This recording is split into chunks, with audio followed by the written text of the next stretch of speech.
বাদশাহ আওরঙ্গজেব বিশাল ভারতবর্ষের একচ্ছত্র সম্রাট হওয়া সত্ত্বেও রাজকোষ থেকে তিনি কোনো বেতন ভাতা নিতেন না।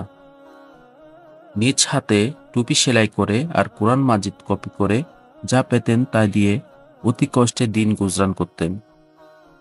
শত ব্যস্ততার মধ্যেও গভীর রাতে উঠে তাহাজ্জুদে দণ্ডায়মান হয়ে কেঁদে চক্ষু বাসাতেন। তার জীবনের অসংখ্য শিক্ষণীয় ঘটনাবলীর মধ্যে একটি ছিল নিমরূপ। তার একজন মুসলিম সেনাপতি পাঞ্জাব অভিযানকালে একটি গ্রাম অতিক্রম করছিলেন। সে সময় একজন ব্রাহ্মণের পরমা সুন্দরী এক মেয়েকে দেখে তিনি তার পিতার কাছে তাকে বিয়ের প্রস্তাব দেন। পিতা অনন্যোপায় হয়ে বাদশার শরণাপন্ন হলেন। ওয়াদা অনুযায়ী উক্ত সেনাপতি 1 মাস পরে বরের বেশে উক্ত ব্রাহ্মণের বাড়িতে উপস্থিত হলেন, কিন্তু ঘরে প্রবেশ করেই দেখলেন ছদ্মবেশী সম্রাট আলমগীর উলঙ্গ তরবারি হাতে স্বয়ং তার সম্মুখে দণ্ডায়মান।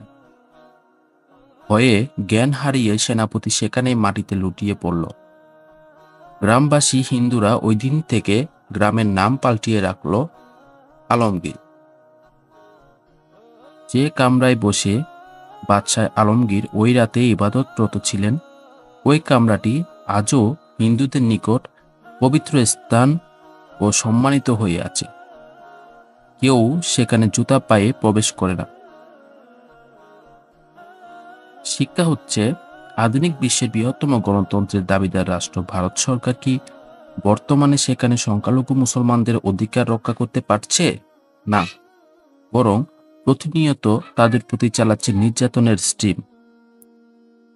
অথচ মুসলিম শাসক আওরঙ্গজেব মাত্র একজন হিন্দুর অধিকার হরণের ঘটনাকে বরদাস্ত করতে না পেরে নিজেই এগিয়ে গিয়েছিলেন।